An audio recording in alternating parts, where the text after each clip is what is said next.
Ho, ho, ho! This is the Pakistani Santa Claus, Vik here to tell you it's Christmas time, and be nice or be naughty, but listen to our Christmas podcast. Definitely be naughty. You're more fun that way. So, with that in mind, this week we are doing Christmas Horror Story. So, Christmas Horror Story. Now, this was Nick's pick. Let me just say that right now. I had never heard of it. I'm intrigued by the idea of a Christmas Horror Story because every year we have the movie A Christmas Story, which sometimes for some random reason plays for 24 hours a day. I don't know if any movie is going to play 24 hours a day and still be entertaining. So, Christmas Horror Story came out in 2015. It's actually an anthology. It follows 4 different stories all taking place in the same town. So in order for it to be easier, because to be honest with you, this movie, instead of telling you the stories all at once and then goes on to the next story, it tells you the stories bit by bit. Concurrently. So basically, you'll be in a story and it'll cut to a scene from the other story, and then cut to a scene from the other story, and then cut to a scene from the final story. So all the storylines are going on concurrently instead of just having it be like, okay, this is this story, and then next story, which is an easier way to do an anthology, to be honest. I mean, you can do this other way.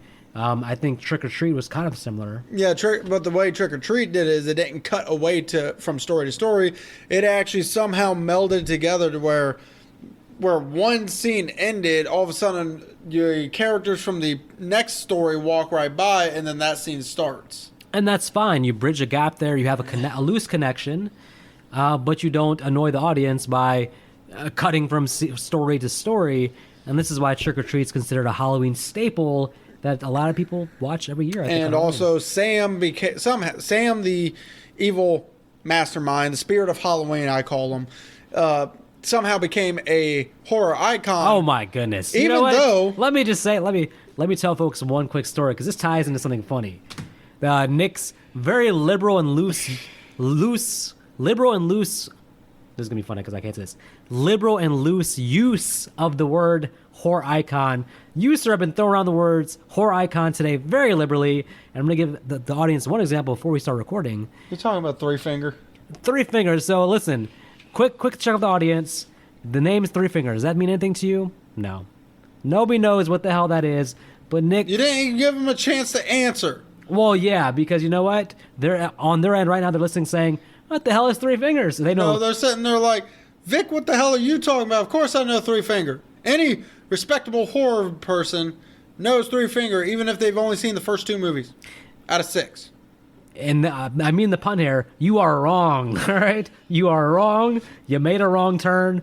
That Three Finger, apparently, news to me, is the villain from Wrong Turn. And also, the reason I bring up Sam as an icon is because almost every single horror site I am on mentions Sam, all because of the damn comics apparently Trick or Treat actually has, where Sam is a reoccurring villain because he's the spirit of Halloween.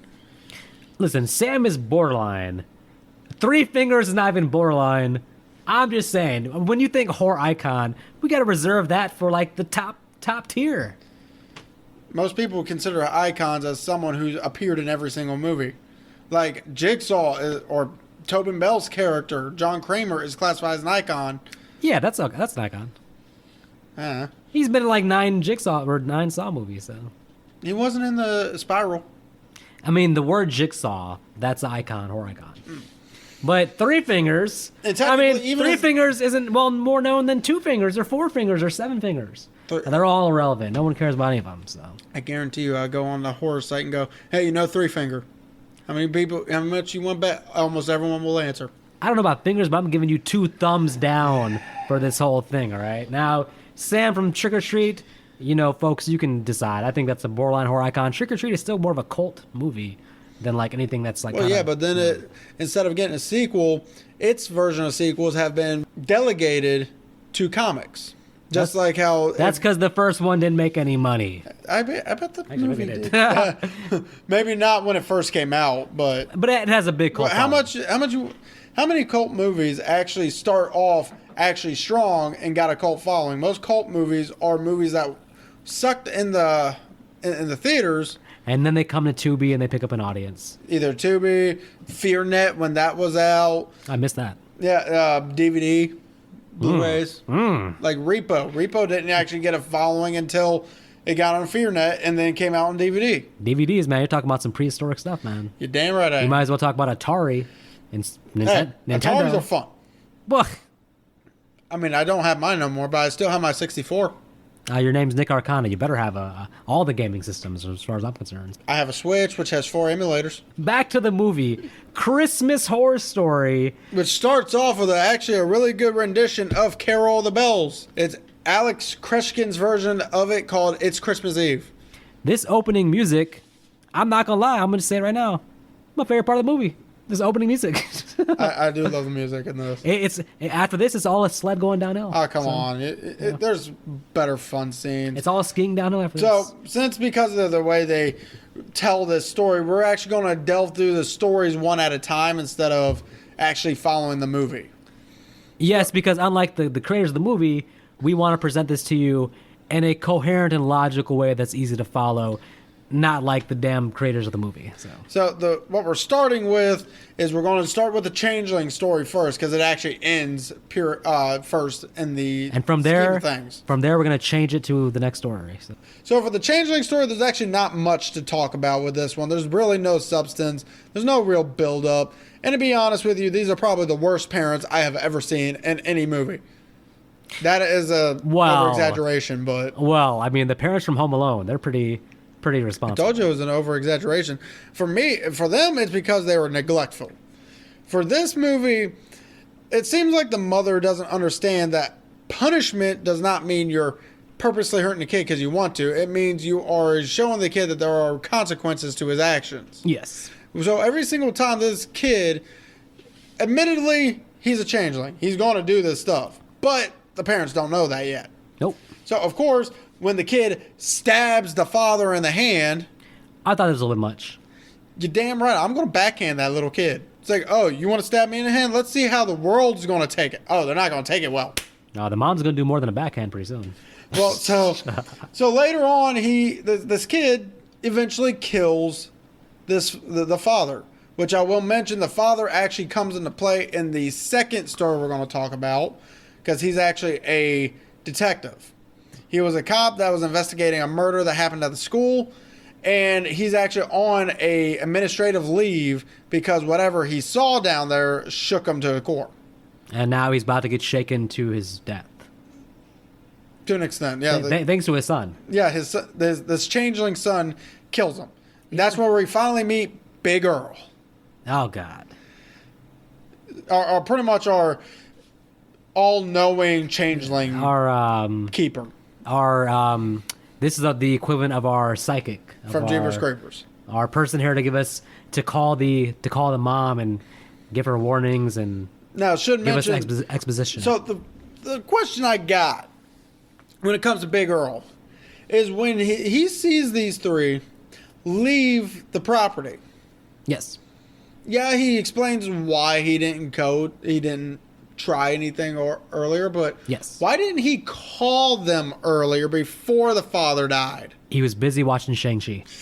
I guess. Once you start watching Shang-Chi, it's hard to turn your focus on. So wait, this is 2015. Never mind. He was watching the third season of Supernatural or some shit. Even though 2015, it would have been season 10. Oh, well, my math is a little bit off by 7 years. But anyway, so the kid has actually been doing a lot of weird stuff because depending on which lore you look at changelings, the mother is pretty much going to be his meal. They get the lore of changelings. Does he get Chick-fil-A sauce with it though? No. Nah, it's failed. He gets blood. Oh, man. That's perfect. The lore of changelings differ obviously per region and whatever lore you're looking at, but most of the lores all equal the same. They end up killing the father and devouring the mother after taking the form of the child. Sorry, mom and dad, but you gotta go.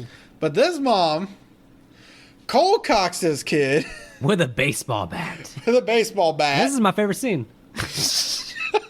It's so unexpected. I think that she's just going to try to negotiate with the son, try to get past him without harming him, but she full blown hits his kid in the face.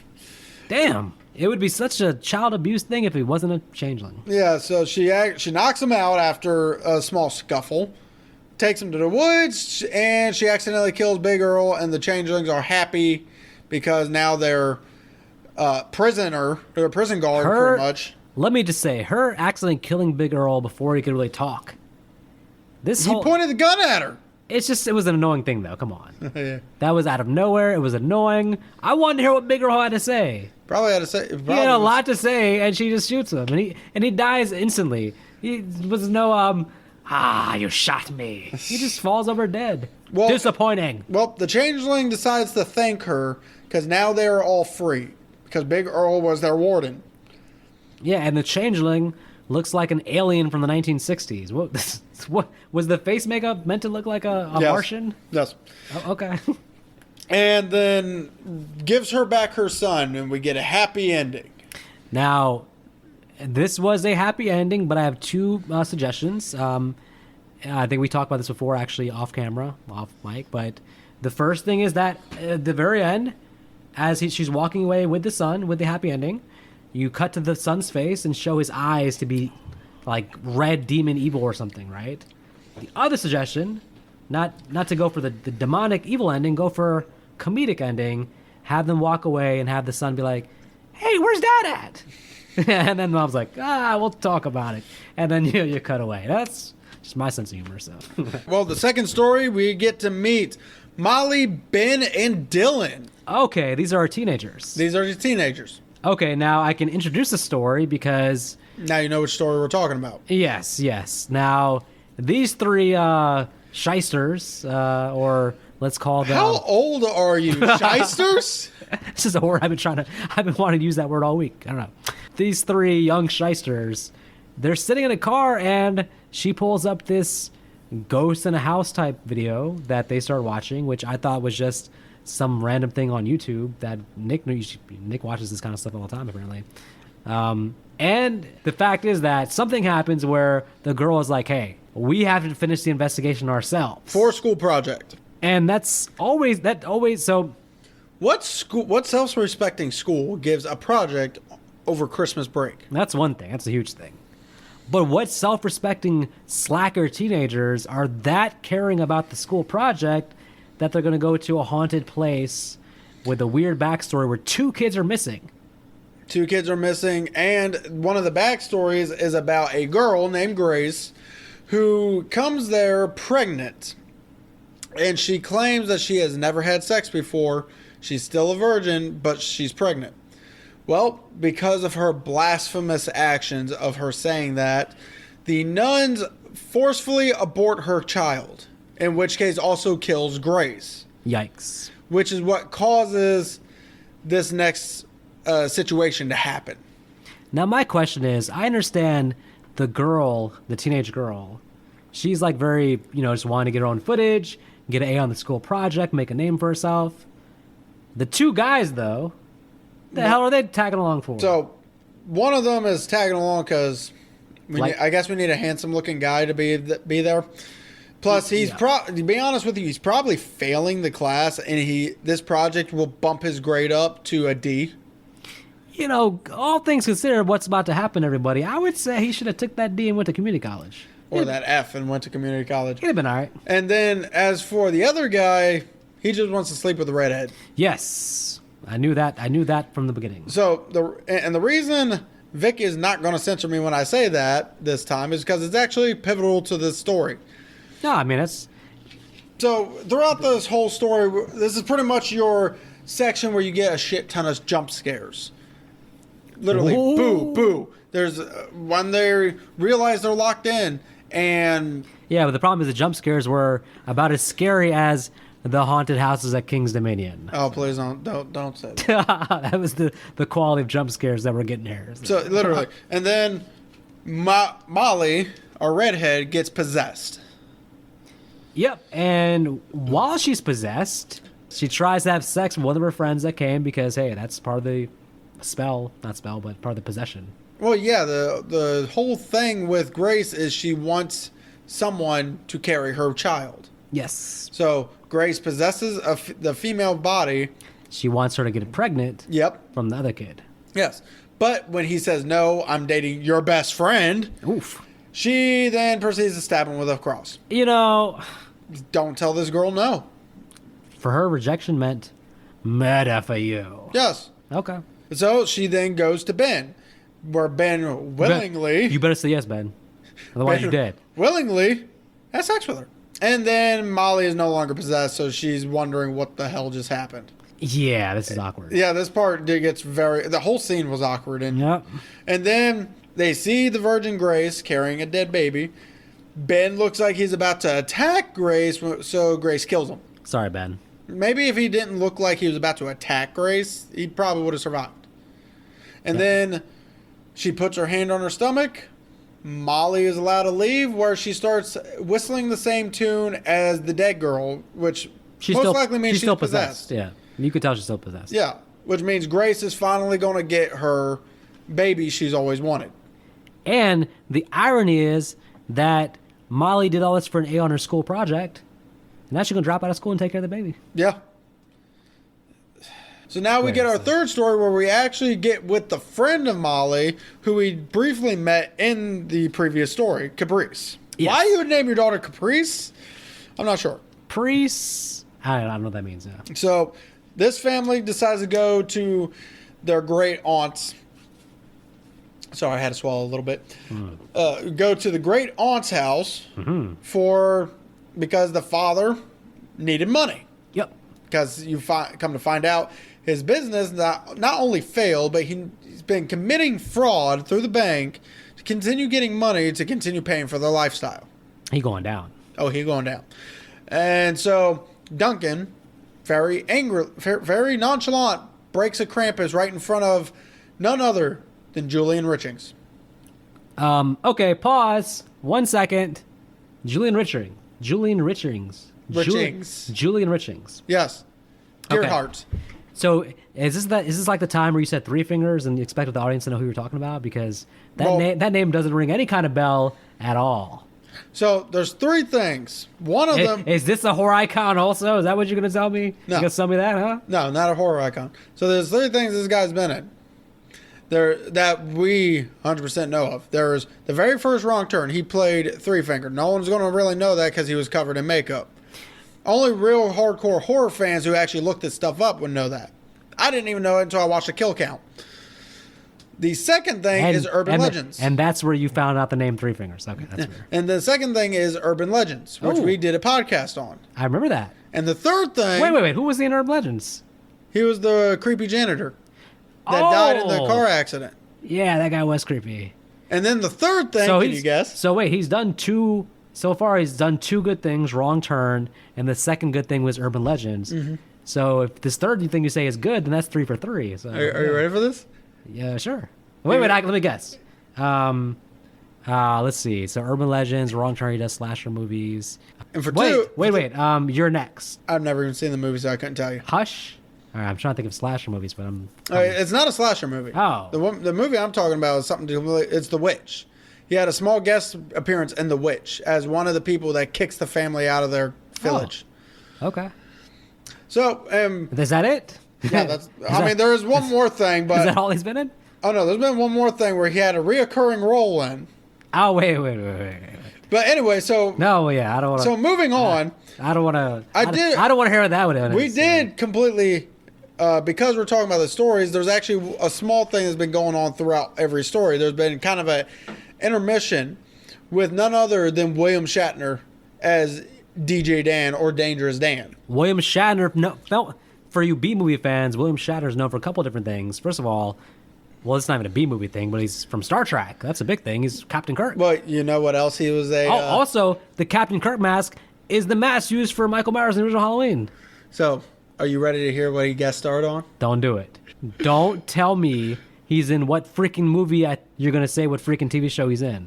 Fresh Prince of Bel-Air. He ended up getting hit in the tooth by Carlton and had to go to the damn dentist. And then he got hyped up on Luffy gas. Well, you know what? Unlike other shows, that is one of the better shows of all time. There's some shows sometimes you talk about that I'm like, man, why is he like that show? But thankfully, the show you're talking about is Fresh Prince. Beautiful. All right. So the reason I'm actually mentioning DJ Dan here is because he pulls out a little card which says Dangerous Grandpa on it and shows the picture of Caprice and her family, which are the characters of our next story. Any family that names their daughter Caprice is dangerous. That's Yeah. true. So anyway, we're going through, the grandmother or the aunt kicks this family out into the cold because they broke their Krampus. Julian Richings looks majorly pissed. And they're like, yeah, let's not awaken the evil janitor guy. He may mop you up if you do. So. Exactly. So, and then all of a sudden they get into a small car accident, end up stuck in the snow, where they all decide to walk through the woods instead of staying on the road where somebody will possibly pass them. This happened to me back in 2007. You just decided to walk through the woods? Yeah, it was a rough night, but I figured if I walk through the woods, right, I can get to somewhere where there's not snow, and then I'll get reception on my phone, and then I would find, hopefully, a village that'll take me in, blend in with the village, and live the rest of my life in the village. So. Well, good news. If you hated that kid, Duncan, you don't have to deal with him much anymore. First, the dad gets impaled. Somehow lives.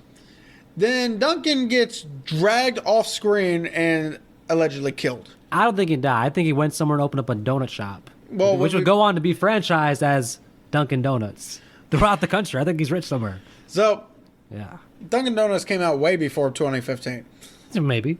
Depends who you But ask. also, the other thing is, Duncan, since we know what's after them, even Duncan knows, which is why I don't understand why because he's still young, he's still impressionable. Why would you break a Krampus? He's probably high. Okay. They deleted the scene where he's smoking. Yeah, probably. So since we know we're pretty much dealing with Krampus at this point, Why do you emphasize Krampus like that? because Krampus! because if you believe in the lores, that kid's about to become one of the toys that's going to end up under your Christmas tree. I don't have a Christmas tree. We don't do Christmas trees in Pakistan. Oh, my bad. But in some Christmas trees, maybe Krampus will appear. Yeah, and so they get to an old church where you find out why Krampus is after him, because you know Krampus is only after the naughty. He's going to give you a lump of coal and a little bit more than that even. Well, depending on, there is one story I listened to where if Santa does give you a lump of coal, that means Krampus is after you. Oh. But what happens is you find out Duncan actually is not a good kid because, I mean, we already saw he's not a good kid judging by all the stuff he's done throughout the whole movie at this point. Yeah. But there's also the fact that he is apparently killing animals. More specifically, their pets. Damn. That is unforgivable. Throw the book at him, Johnny. Throw the book at him. And Caprice is saying, well, I stole this lighter. Well, that's why Krampus is after this. No, I don't cut. I don't have sex. I don't do any of this. Like, really, lady? Your boyfriend just said y'all had sex. Shilan. Yeah. So, I'm just like, and also theft is still a naughty thing to do. Well, in certain circumstances, not so bad. She stole a lighter. So, a lighter costs $2. Not this lighter. She stole it from a rich aunt. Okay, maybe it had some more value in that lighter. So the husband then mentions his failing business and why Krampus, what bad he's done, and then Krampus pulls him out of the window. Well, damn. Damn it, man. They're gonna need. I'm sad about the windows. Gonna need new windows. So. Yeah, old churches, stained glass windows. You know, they're very It's gonna be expensive. expensive to replace that window. So they hide in a confessional booth where Krampus is, for lack of better words, tonguing Caprice. What the hell, man? What's wrong with, With you, his Krampus? long ass tongue. I swear, I'm pretty sure this is actually Toad. What the cramp, man? I'm pretty sure this is actually Toad from X-Men. So then Diane, the mother, takes a random iron. You know, you're meant to poke through the fireplace poker. Yeah. She takes a random fireplace poker that's, I guess she pulled it out of her purse. Never want to mess with a woman's purse. I've seen sometimes women have irons Yeah. in the purse. And stabs Krampus in the tongue. They make a run for it where Krampus kills her. I was satisfied with that. Yeah, well, Caprice gets back to the aunt's house, has a one final showdown with Krampus, and you find out Julian Richings was Krampus all along. So come to find out, this version of Krampus is actually a dark spirit, where if you have any kind of evil thoughts throughout the time of Christmas, you have a chance to be possessed and turn into this evil spirit of Krampus. And that means all of our viewers are doomed. Yes. Sorry, guys, but yeah, you're all doomed. I mean, just, try to think positive thoughts and maybe you'll be okay. Well, because she found this out, she realized her aunt kicked them out. Then she kicked out Julian Richings' character, Gerhardt, which meant Krampus was now after them for their naughtiness. In which case, and then put a cross on the door so that way Krampus couldn't get to her. Well, that pissed off Caprice so much she turns into Krampus. Damn it, man. Now we get our final story, and this is actually where the meat of this movie comes from. Thank goodness. The only story that I like a lot coming up. So, in our first scene of this movie is actually around where the climax of this movie actually does take place.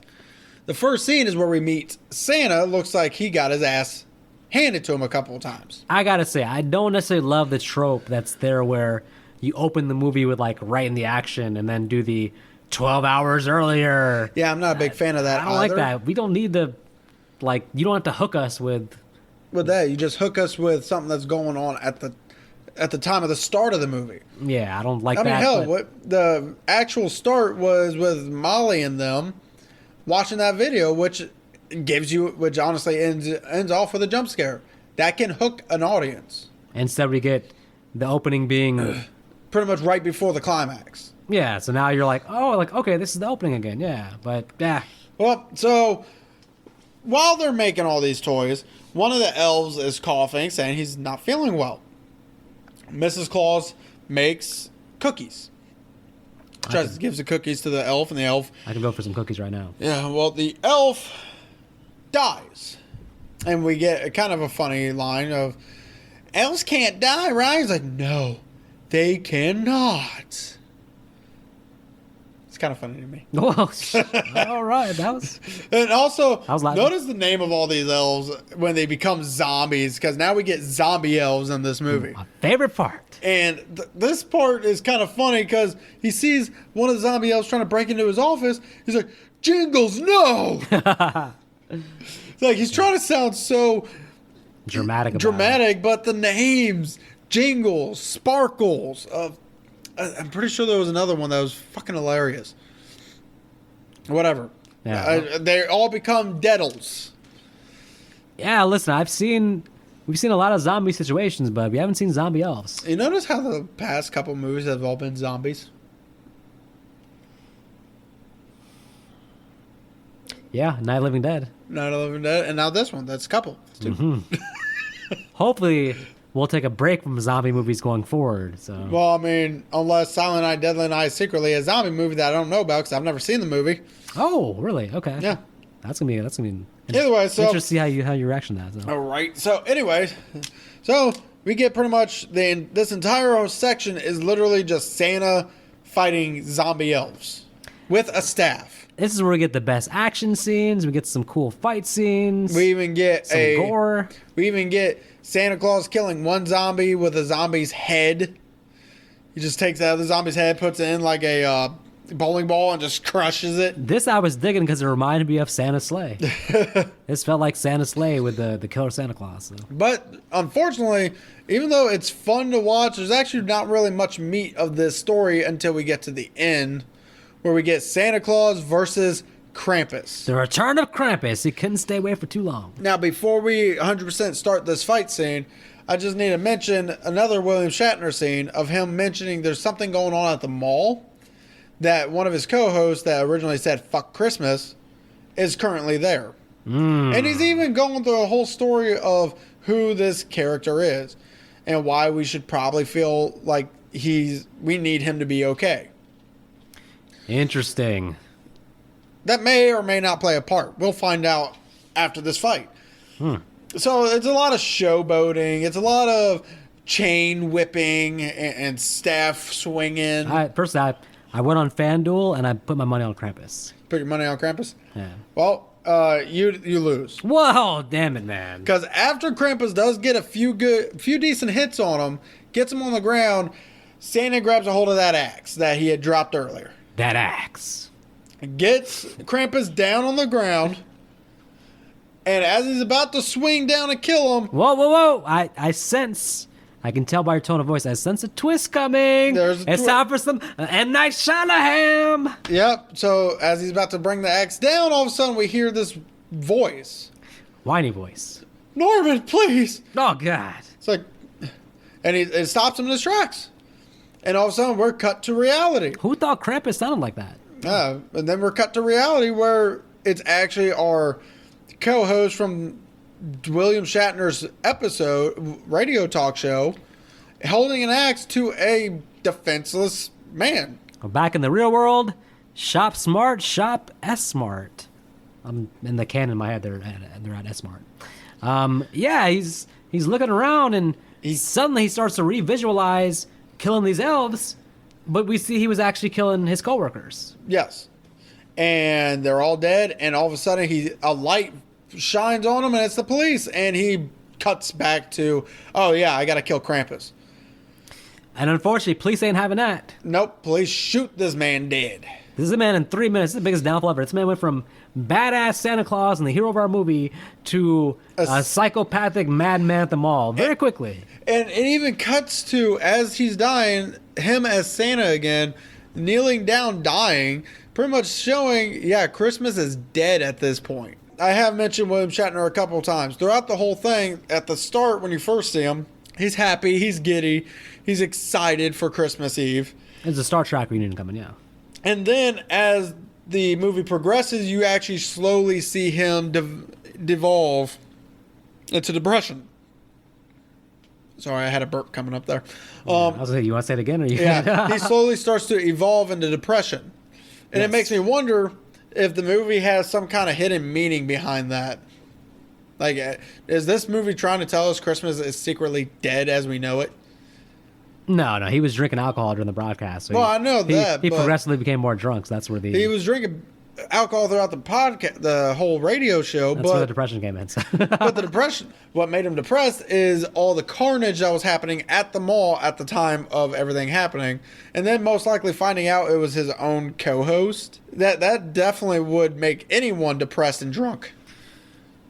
Well, when that happens to us and I get that call, hey, Nick's over at the mall and he's taking out all the elves and, he's taking out everybody at the mall, at the Cinnabon. And I definitely will have a somber tone on the podcast. So if we're going on categories, who's your best performance? Probably the guy who plays Santa Claus. This is not exactly a Tony Todd. This is not a situation where somebody like standing out like, oh my God, what a great performance. There's no great performances. This is all shit. But Santa Claus. Krampus. Is Krampus even like a real person, or is that like? Well, that's what's I don't care. It's still a character in this movie, and he did the best delivery of ass beating. I mean, if that's acting to you, then yes. I mean, well, it's not like I have anything better to choose. All right, I'll take that. Worst performance. We have a lot. Oh God, let's see. You could almost from each story. In the teen story, I would say the one teenage kid that was there just to be like, not just to be there. He was pretty wooden. The teen that was there not just to be. The teen was the teen guy that was there, who got killed first. Okay. Dylan. Yeah, Dylan, he's gone. The little kid in Changeling. I mean, listen, it's no knocking little kid, but, I can't buy him as like a...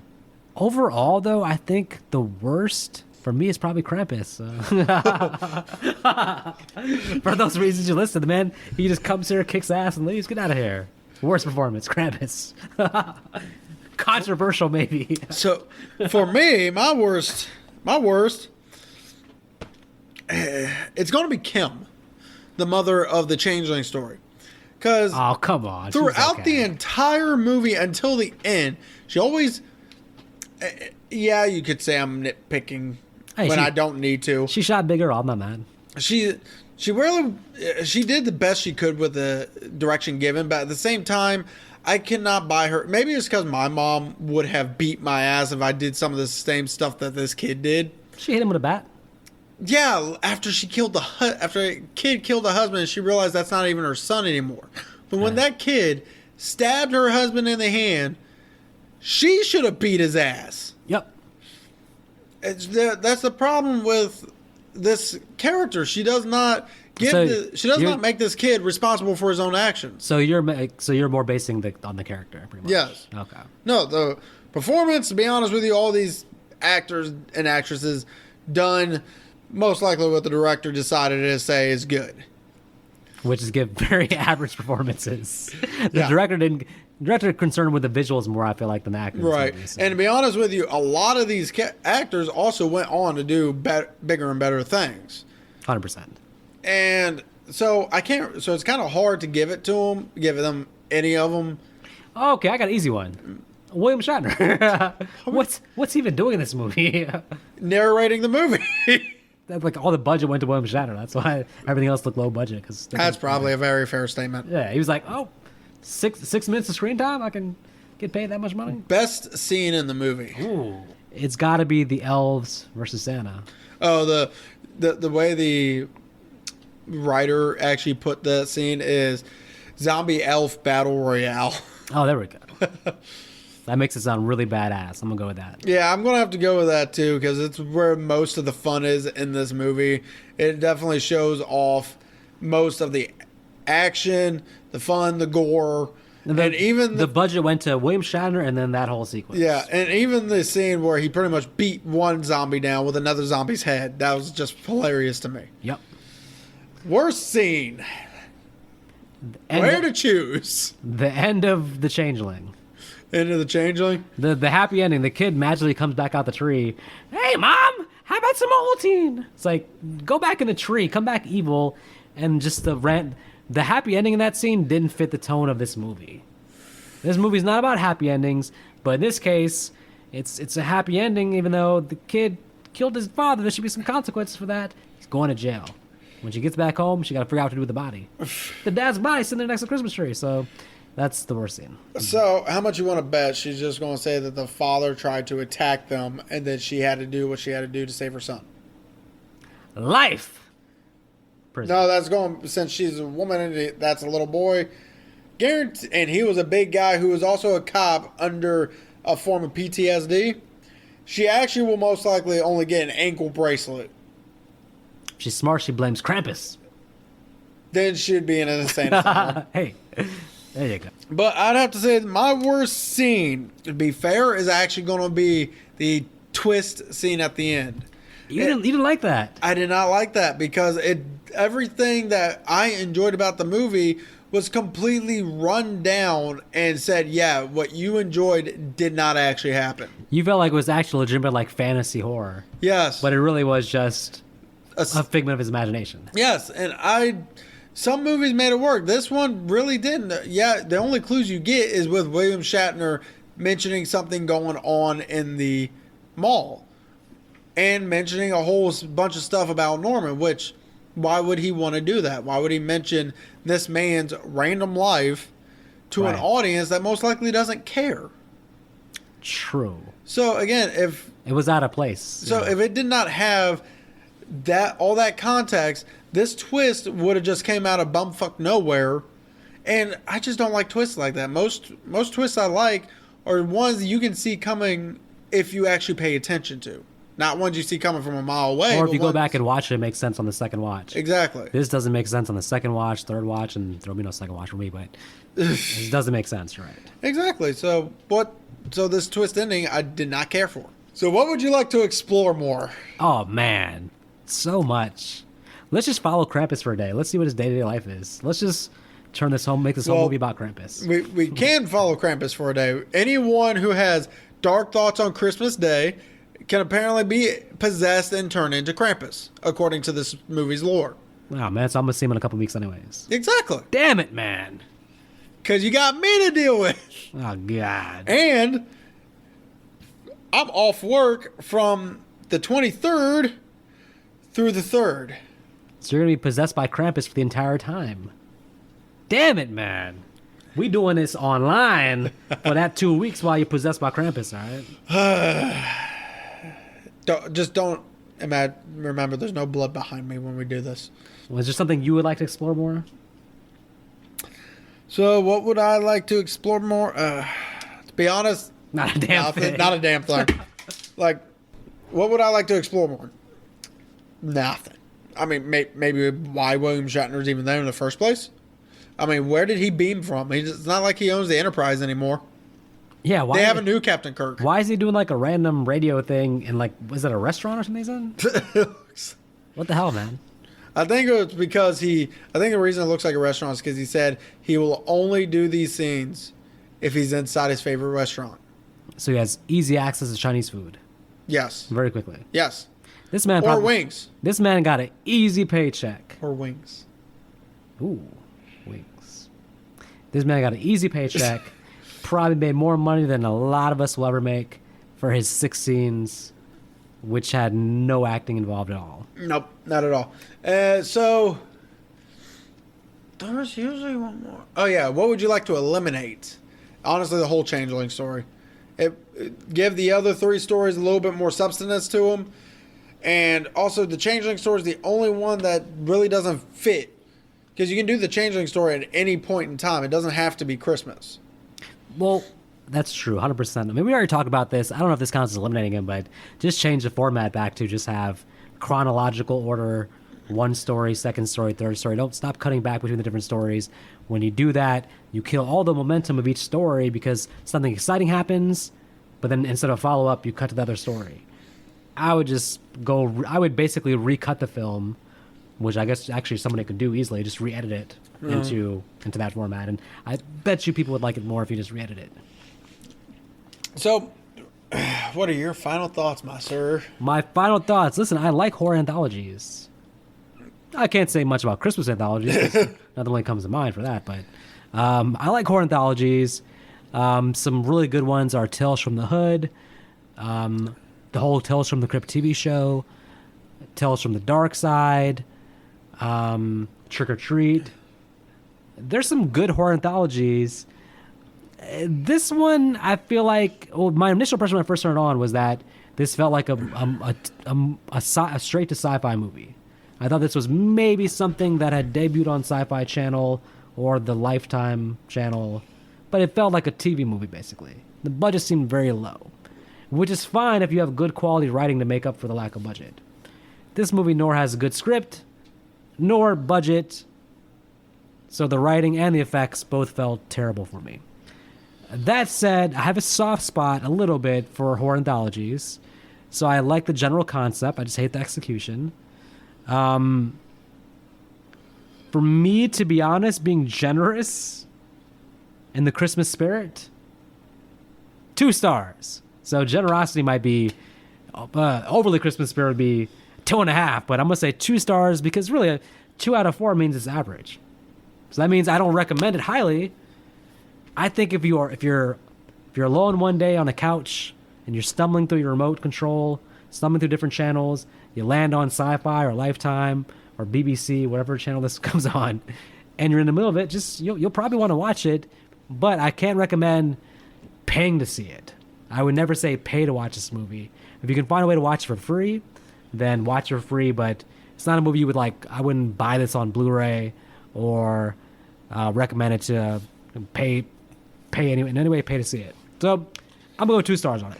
So for me, I'm going to have to give this one actually a little bit over what Vic gives it. Me personally, I actually really enjoy this. I enjoy this movie by a decent amount. I do enjoy the whole lore behind the Virgin Grace storyline. I'm not a big fan of all the jump scares just because, yeah, at least they're not fake. That's done by the actual antagonist of that story. There's just too many. And you can tell it's because the other stories don't give you anything to do jump scares with. Oh, that's what I should add. There's no real scares outside of 1 or 2 things there, but otherwise there's no real horror here either. So, as for, and also the Caprice's storyline, that's fine. It's a nice little almost slashery kind of deal because you get your story, you get your setup, you get your characters like any slasher, you get your characters dying off like any slasher, but you don't really get any good characterization to give us a reason to care for the characters.